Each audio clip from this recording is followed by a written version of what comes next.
Seperti lagu yang kami nyanyikan, kami mau menyerahkan diri penuh di dalam Tuhan. Kami mau Engkau meliputi kami dengan anugerah Tuhan.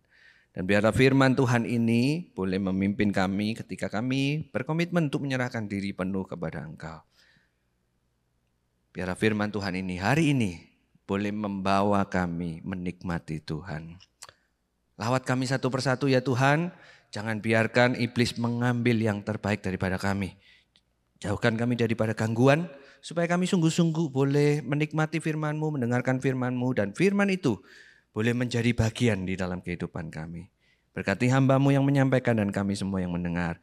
Di dalam nama Tuhan Yesus Kristus kami berdoa. Amin. Sekali lagi shalom, selamat malam Bapak Ibu. Bolehkah kita kasih tos satu dengan yang lain, kanan, kiri, depan, belakang.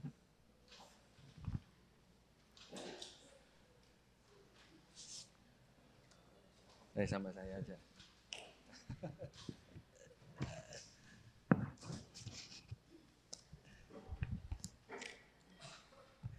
Ya, terima kasih ya, biarlah melalui tos ini kita juga boleh menyapa jemaat satu dengan yang lain dan menikmati kebersamaan kita ya. Firman Tuhan pada malam hari ini diberikan judul Enjoy Him.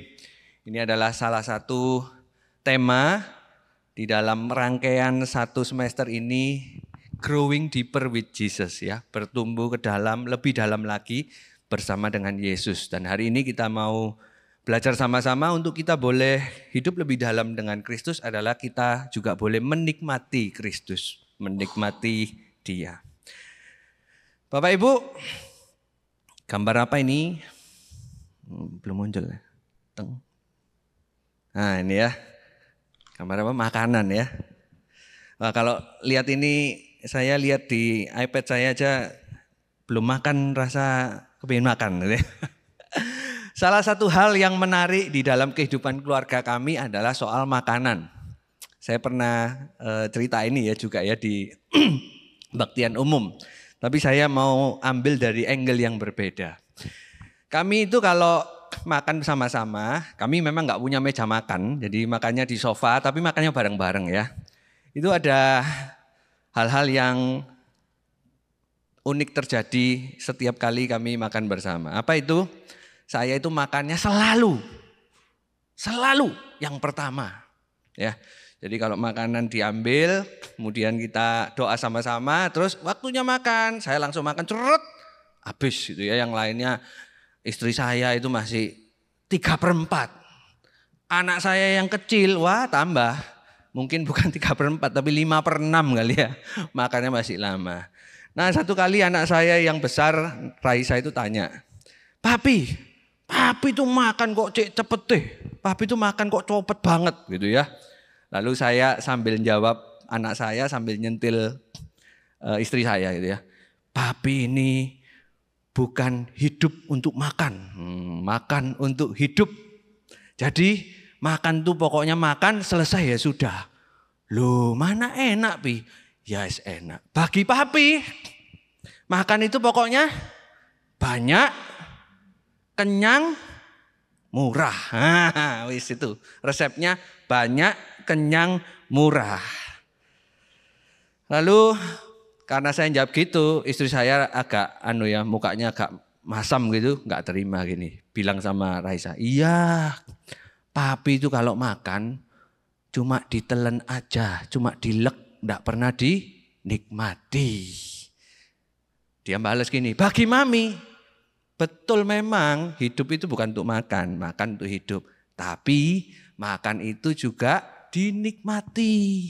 Maka makan itu enggak perlu cepat-cepat, tapi juga enggak perlu lambat-lambat juga. Makan itu normal aja, dinikmati. Dan bagi Mami, makan itu yang normal, yang nikmat dan yang kemudian yang berkualitas. Nah saya enggak tahu apa yang dipikir Raisa ya. Papanya kayak gini, mamanya kayak gini. Yang didengar yang mana. Tapi kemudian istri saya bilang gini. Coba ya kok ya. Kamu nonton sepak bola, nonton highlightnya doang. Kamu mau enggak?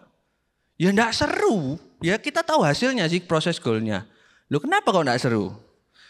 Loh ya karena main sepak bola itu yang dinikmati bukan cuma hasil akhirnya golnya enggak, Tapi proses terjadinya gol, lalu kemudian strateginya dan sebagainya dan sebagainya. Lalu dia bilang, lah itu sama kayak kamu itu makan gak nikmati. Makanya kamu itu gak ngerti ini makanan enak atau gak enak. Pokoknya ditelan aja. Kalau kita itu bisa menikmati makanan itu dengan baik. Karena kami normal-normal aja makannya, mencernanya dengan enak, menikmatinya dengan enak, dan merasakan makanan itu dengan baik. Setelah makan itu, saya ingat sekali saya itu taruh piring, saya itu diam sejenak Bapak Ibu. Kalau bahasa Surabayanya ketenggengen gitu ya, delahom gitu. Kenapa kok ketenggengen? Saya itu mikir gini, iya ya, saya itu tidak bisa menikmati makan karena buat saya, makan itu bukan sesuatu yang dinikmati dan tidak perlu dinikmati. Makan itu bagi saya pokoknya ditelan banyak, murah, selesai. Bagi istri saya, nonton bola itu tidak perlu nonton 90 menit. Ngapain buang waktu? Nonton highlightnya aja 3 menit, 5 menit, selesai. Tapi justru yang singkat-singkat itu, yang cepat-cepat itu membuat semuanya tidak bisa dinikmati. Sama-sama makan tapi tidak bisa menikmati. Sama-sama nonton bola tapi juga nggak bisa menikmati. Nah saya pikir ini juga berlaku di dalam kehidupan iman kita Bapak Ibu. Kalau kemudian kita itu minta cepat gitu ya. Kami ini ke gereja, kami ini ikut GDG, kami ini ikut baktian doa. Kok gini-gini terus? Kok gak cepet-cepet bertumbuh? Kok gak setiap tahun untuk baktian doa bertumbuh 10 orang, 10 orang, 10 orang, 10 orang, 10 orang. Dan kita melakukan ini, melakukan itu, melakukan ini, melakukan itu. Lalu bertumbuh. Saya pikir barangkali kalau Tuhan mengizinkan itu loh ya. Kita itu tidak menikmati Tuhan. Saya pikir di dalam kerohanian, di dalam kehidupan kerohanian kita, Tuhan juga mengizinkan kita demikian. Bahwa proses yang kita alami itu, baik itu di dalam proses yang suka, baik itu di dalam proses suka, itu semua adalah sarana Tuhan untuk kita boleh menikmati Tuhan. Dan gereja ada, itu bukan untuk melakukan banyak ini dan itu. Kita perlu melakukan ini dan itu. Tapi kalau kita cuma melakukan ini dan itu, saya rasa kita akan kehilangan kenikmatan bersama dengan Tuhan itu. Tapi kalau kemudian kita melakukannya dengan baik, bahkan kalau boleh saya bilang dengan lebih slow, dengan lebih pelan, dengan lebih tenang, kita akan menikmati Tuhan itu. Dan saya percaya sebuah kalimat ini, menjadi orang Kristen itu tentu bukan sekedar melakukan aktivitas rohani mengatasnamakan Tuhan, tetapi menikmati spiritualitas rohani bersama Tuhan di dalam pertumbuhan iman. Dan inilah yang saya percaya ketika kita melakukan ini, ketika gereja melakukan ini, kita itu bisa menikmati Tuhan. Mari kita membuka satu bagian firman Tuhan yang terambil dalam Injil Lukas pasal yang ke-10 ayat yang ke-38 hingga ayat yang ke-42. Demikianlah firman Tuhan. Lukas pasal yang ke-10 ayat yang ke-38 hingga ayat yang ke-42. Ketika Yesus dan murid-muridnya dalam perjalanan, tibalah ia di sebuah kampung. Seorang perempuan yang bernama Marta menerima dia di rumahnya. Perempuan itu mempunyai seorang saudara yang bernama Maria. Maria ini duduk dekat kaki Tuhan dan terus mendengarkan perkataannya. Sedangkan Marta sibuk sekali melayani. Ia mendekati Yesus dan berkata, Tuhan, tidakkah engkau peduli bahwa saudaraku membiarkan aku melayani seorang diri? Suruhlah dia membantu aku. Namun Tuhan menjawabnya, Marta, Marta, engkau khawatir dan menyusahkan diri dengan banyak hal. Tetapi hanya satu saja yang perlu. Maria telah memilih bagian terbaik yang tidak akan diambil daripada dia. Bapak Ibu, Lukas menuliskan kisah ini untuk memberitahukan kepentingan daripada apa yang tadi saya sampaikan. Bahwa menikmati Tuhan itu jauh lebih penting daripada melakukan ini dan itu. Jadi kisahnya, ketika Yesus ke Betania, kita tahu bersama Tuhan mengontraskan, Lukas mengontraskan maksud saya, kisah ini. Satu sisi ada seorang yang bernama Maria yang duduk dekat kaki Tuhan dan terus mendengarkan perkataannya. Dan di satu sisi yang lain ada Marta yang firman Tuhan di dalam terjemahan yang baru dikatakan sibuk sekali melayani Tuhan. Ketika Tuhan Yesus dan murid-muridnya datang bertamu ke Betania, kalau kita membandingkan dengan Yohanes 11 ayat yang pertama, kita akan tahu mereka ke Betania. Tuhan Yesus itu dijamu oleh Maria dan Marta. Dan seperti kebiasaan orang Israel pada waktu itu, orang Yahudi yang terkenal dengan hospitality-nya atau keramahannya, setiap keluarga atau kerabat atau guru atau kolega yang datang ke rumah seseorang, itu tentu disambut dengan baik, dijamu dengan sebaik mungkin. Demikianlah juga dengan keluarga ini. Ketika Tuhan Yesus bersama-sama dengan muridnya datang ke rumahnya, maka Maria dan Marta itu menjamu mereka dengan baik. Nah, dikisahkan ketika Tuhan Yesus ketika Maria dan Marta menerima Tuhan Yesus, Maria itu duduk dekat kaki Tuhan dan terus mendengarkan perkataannya. Dan kemudian Marta itu sibuk sekali melayani Tuhan. Lalu tadi kita baca Tuhan menegur Marta. Apakah Tuhan Yesus tidak suka untuk dilayani dan tidak suka orang melayaninya? Apakah Tuhan Yesus itu suka orang itu lebih baik mendengarkan firman-Nya tanpa melayani Tuhan? Saya rasa tidak demikian, Bapak Ibu. Kalau kita memperhatikan bagian firman Tuhan yang lain, kita akan tahu bahwa Paulus berkata, layanilah seorang akan yang lain. Lalu kemudian di Roma dikatakan, biarlah rohmu menyala-nyala dan layanilah Tuhan. Lalu Tuhan Yesus menegur Marta ini, apakah karena dia tidak suka Marta melayani? Oh, jawabannya tidak, Bapak Ibu. Yang menjadi kunci daripada teguran ini adalah kata sibuk sekali melayani Tuhan. Melayani Tuhan itu adalah pekerjaan yang baik. Bahkan boleh saya katakan pekerjaan yang mulia. Tetapi kalau kemudian kita sibuk sekali melayani dan kemudian lebih peduli kepada hal-hal kecil daripada yang utama, nah inilah yang menjadi perhatian daripada Tuhan Yesus ketika menegur yang namanya Marta. Seorang penafsir yang bernama R.T. France itu di dalam tafsirannya, Teach the Text Commentary, itu ngomong begini, kemungkinan besar ketika Tuhan Yesus itu bersama-sama dengan muridnya itu datang, Maria itu juga ikut melayani bersama-sama dengan Marta. Hanya bedanya ketika Maria sudah melayani yang terbaik, yang cukup, Marta ini masih melayani seolah-olah apa yang dilakukan oleh Maria itu tidak cukup. Barangkali dia melayani Tuhan Yesus dan kemudian bingung soal karpetnya itu mungkin kurang lurus atau kemudian gelasnya itu kurang bagus atau apalah. Maka kemudian ketika Maria selesai melayani Tuhan, Marta ini masih sibuk melayani karena merasa apa yang dilakukan oleh Maria itu tidak optimal. Maka dia terus melayani dan dia terus sibuk melayani untuk menyambut Yesus. Sehingga ketika Tuhan Yesus pada waktunya berbicara atau dalam hal ini mengkhotbahkan apa yang menjadi firman Tuhan, Marta kehilangan fokusnya. Dia sibuk melayani dan kemudian kehilangan fokusnya.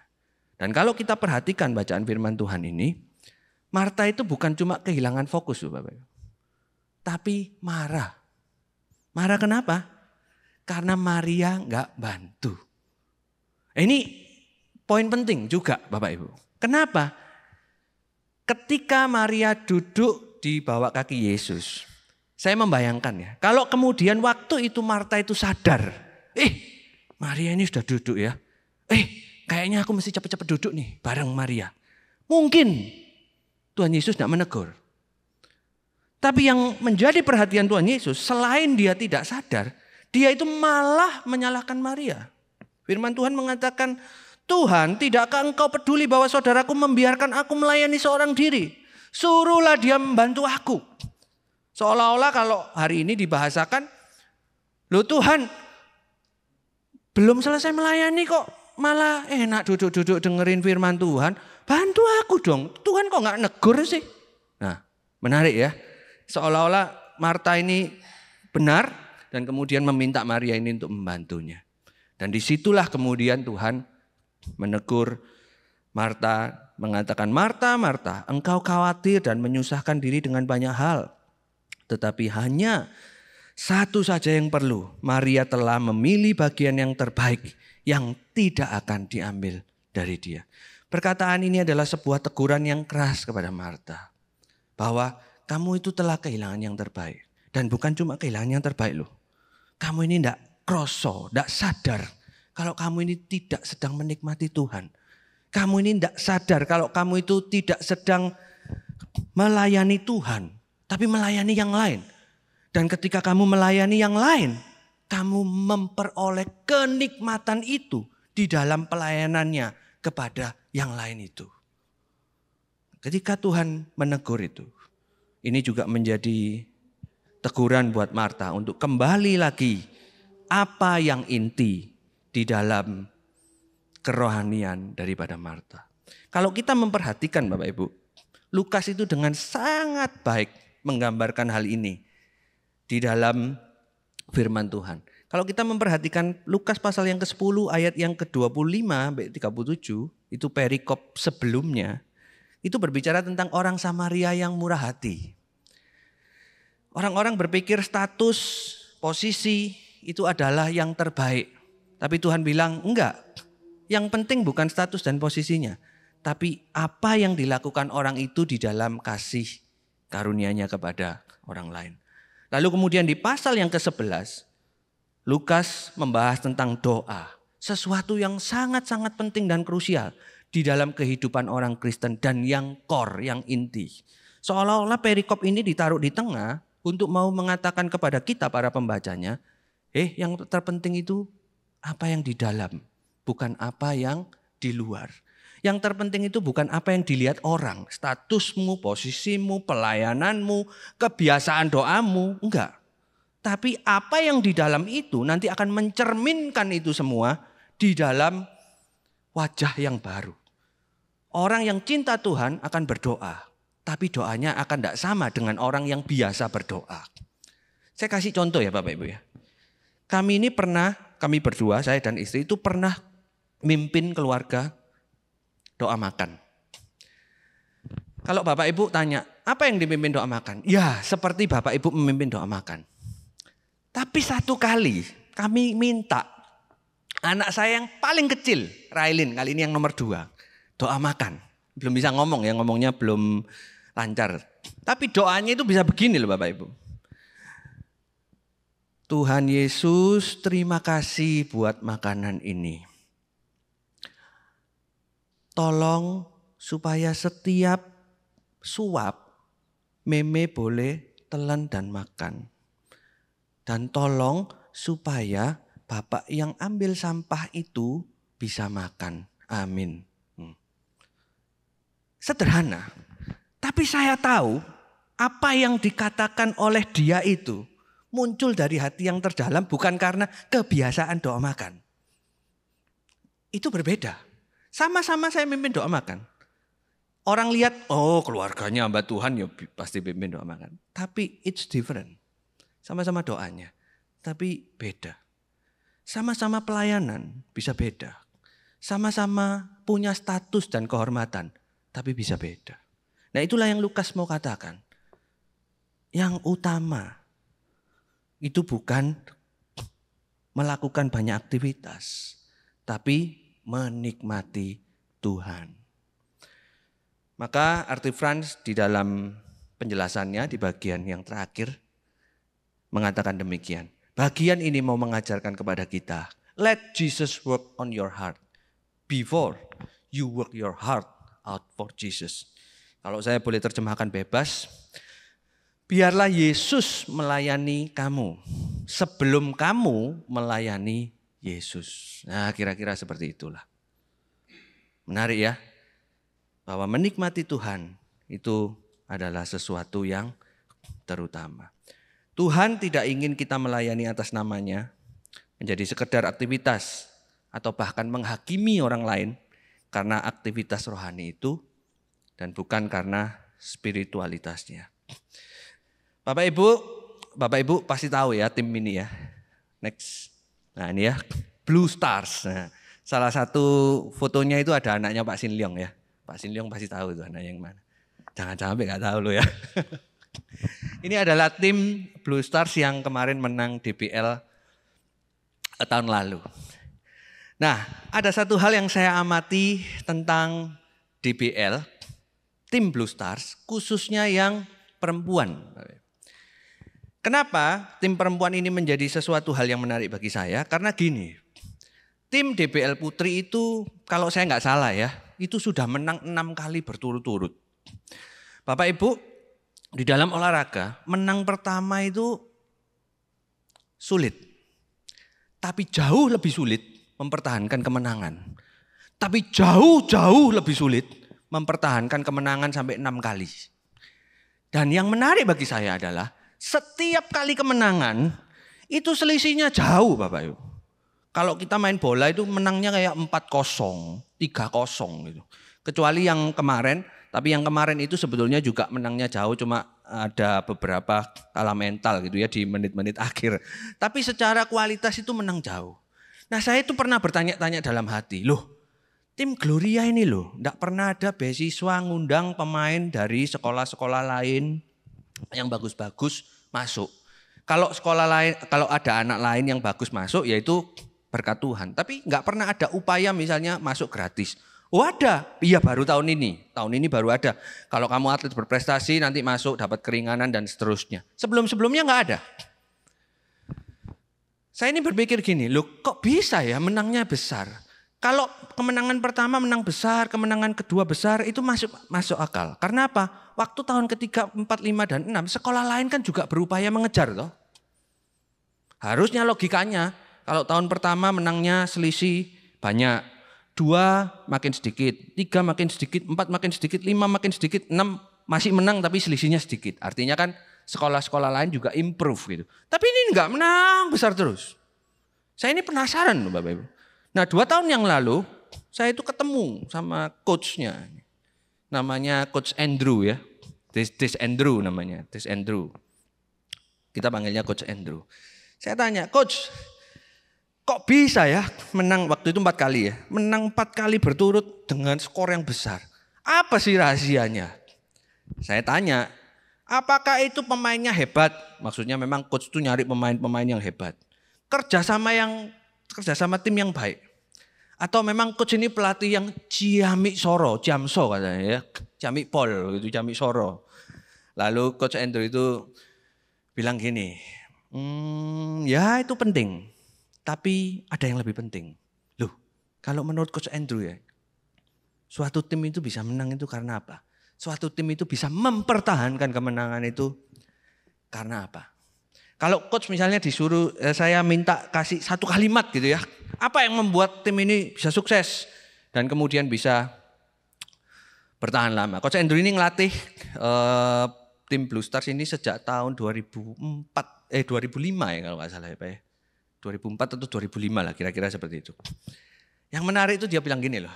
Saya ini kalau nyari pemain, saya ini kalau ngelatih tim itu tidak cari pemain yang terbaik.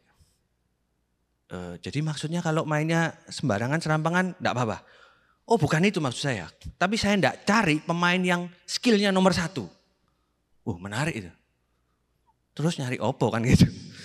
Kedua, coach nyari yang bisa kerjasama. Enggak juga dia bilang. Kalau ada pemain yang hebat bisa kerjasama dengan satu dengan yang lainnya. Saya pun enggak tertarik. Loh tambah saya pernah ikut klub bola gitu ya. Saya tambah penasaran. Enggak. Lalu coach itu bilang begini. Saya itu nyari pemain dan saya sangat menghargai pemain. Yang ketika dia belum bermain dan akan bermain. Dia itu tanya sama saya. Coach, aku waktu main nanti. Aku itu mau kamu suruh posisi apa dan melakukan apa. Dia bilang itu yang jauh lebih penting. Waktu saya dengar gitu, saya itu madek. Iya ya. Dulu saya main bola, Bapak Ibu. Pelatih yang hebat itu, nggak pernah gini. Oh itu dribblenya bagus, ayo masuk tim. Enggak, Bapak Ibu. Oh itu pinter orangnya, bisa ngumpan. Enggak Bapak Ibu. Pelatih yang bagus itu selalu nyari gini. Aku mau main kamu di posisi ini dan melakukan apa yang saya instruksikan dengan baik dan benar, dengan tepat. Itu. Karena coach itu yang tahu timnya seperti apa, tim lawan seperti apa. Dan ketika tim lawan dengan strategi apa, aku akan melawan dengan strategi apa dan pemainku harus ikut apa yang aku mau dengan tepat. Dia bilang itu kuncinya. Bapak Ibu, saya itu bayangin gitu ya. Kalau kemudian saya ketemu Tuhan, terus kemudian saya ngadep Tuhan, terus saya ditanya Tuhan, apa yang sudah kamu kerjakan buatku? Aku khotbah Tuhan, aku WL, aku layani tidur, aku tidur di gereja, gitu ya. Aku mimpin A, mimpin B, mimpin C. Lalu kemudian Tuhan tuh tersenyum dan bilang gini, aku sebetulnya gak mau itu ya.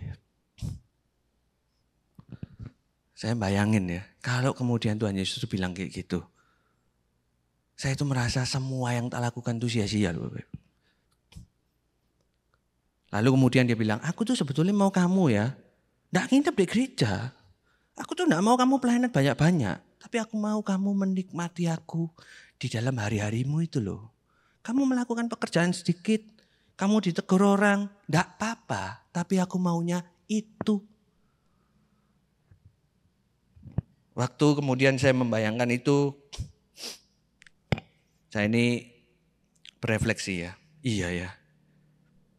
Yang terpenting itu sebetulnya di dalam kita menjalani kehidupan itu adalah menikmati Tuhan. Maka katekisasi Westminster juga mengatakan memuliakan Tuhan dan menikmati Tuhan. Karena apa? Memuliakan Tuhan itu sebetulnya dengan menikmati Tuhan. Melakukan apa yang Tuhan mau dan kemudian kita ini bertumbuh. Dan itu yang penting. Stephen Covey ngomong begini. The main thing is to keep the main thing. Main thing. Yang utama adalah menjadikan hal yang utama sebagai yang utama. Maka Bapak Ibu, hari ini saya ingin kita belajar di dalam kehidupan kita bertanya. Kita ini sekarang bergereja di tempat ini, hadir ikut kebaktian doa ini. Rutinitas kita kah? Tidak ada kerjaan di rumah, bosan, maka kita harus ke gereja. Kebiasaan atau betul-betul kita menikmati Tuhan. Kita bisa punya aktivitas yang sama, tapi bisa jadi kita belum menikmati Tuhan. Kalau kita sadar akan hal ini, firman Tuhan hari ini mengingatkan kita. Ayo kita menikmati Tuhan. Ayo kita menaruh hal yang utama sebagai yang utama. Kalau kita menaruh hal yang utama sebagai yang utama, yaitu mencintai Tuhan dengan sungguh. Saya percaya aktivitas rohani itu adalah buah daripada spiritualitas yang baik itu. Nah, berbicara tentang menikmati Tuhan, saya ingin kita juga berbicara tentang satu ini, yaitu apa? Prioritas. Bapak Ibu, kita tidak mungkin menikmati Tuhan kalau kita tidak pernah kasih prioritas bagaimana kita menikmati Tuhan. Tadi ya, saya cerita ya, bagi saya makan itu makan untuk hidup. Jadi pokoknya makanan itu yang penting apa? Banyak, murah, kenyang. Kalau saya punya prinsip seperti itu dan tidak pernah memberi prioritas kepada makan dinikmati. Oh saya itu tidak pernah menikmati makanan walaupun saya itu makan di restoran bintang 5. Mau bintang 7, bintang 10 tidak akan dinikmati. Karena apa? Filosofinya itu. Makan tuh yang penting murah, wareg gitu ya. Tidak bisa.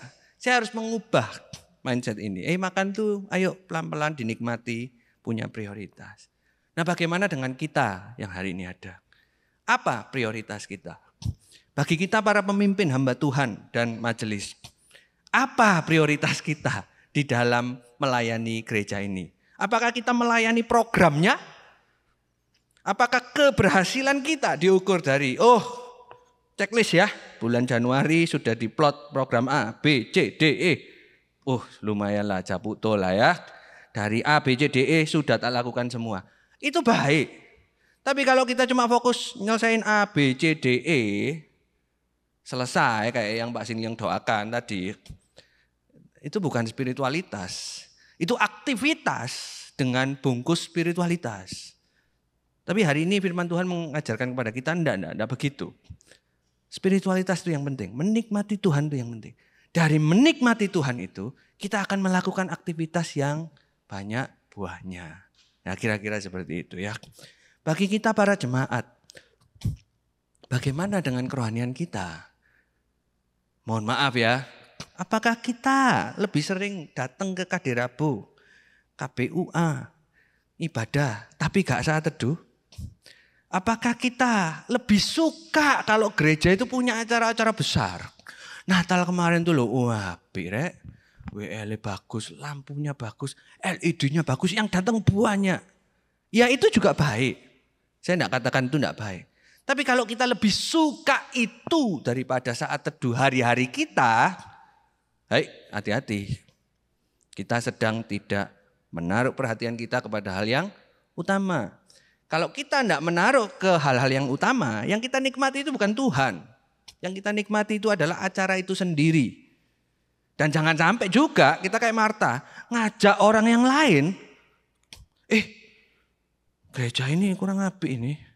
Gak ada acara ya. Situ acara apik. Dapat souvenir lagi. Ayo kita ke sana lah.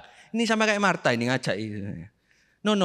Ayo kita lihat diri kita lagi. Evaluasi lagi. Yang terpenting adalah menjadikan yang terpenting sebagai yang terpenting, yang utama ya. Yaitu apa? Menikmati Tuhan. Bagaimana dengan kerohanian kita? Kita ini sudah ikut GDG enggak? Kita ini bertumbuh enggak di dalam GDG? Nah ini yang menjadi perhatian kita. Kalau kita menaruh hal-hal seperti ini di dalam kehidupan kita, menaruh prioritas yang tepat, maka kita bisa menikmati Tuhan dengan sukacita, dengan lebih baik. Dan ketika kita menikmati Tuhan, kita itu sedang bertumbuh. Yuk mari kita menghayati hal ini. Mari kita memiliki prioritas yang utama. Menaruh hal-hal yang utama. Bukan berarti kita tidak melakukan aktivitas, tidak. Tetapi spiritualitas mendahului aktivitas. Spiritualitas itulah yang kita harus taruh di dalam yang utama, menikmati Tuhan. Mari kita berdoa. Tuhan, terima kasih untuk firman-Mu yang mengingatkan kami sekali lagi akan apa yang Tuhan mau, bukan apa yang kami mau. Kami anak-anak-Mu, kami sudah bertekad untuk menyerahkan hidup kami sepenuhnya kepada Engkau. Maka bentuk hati kami supaya kami sungguh-sungguh mau menyerahkan hati kami kepada Tuhan. Tidak mudah, kedagingan kami menarik terus-menerus untuk kami punya fokus yang lain. Untuk kami punya prioritas yang lain. Bahkan ampuni kami ya Tuhan. Kalau kami berani membungkus aktivitas rohani itu. Membungkusnya dengan sedemikian rupa, sedemikian indah. Tetapi kami kehilangan spiritualitas. Maafkan kami ya Tuhan. Biarlah momentum ini boleh menjadikan momentum untuk kami boleh mengingat kembali spiritualitas kami yang mendahului aktivitas itu. Terima kasih Tuhan, lawat setiap kami, biarlah Allah Roh Kudus yang boleh memimpin kami di dalam kehidupan rohani kami.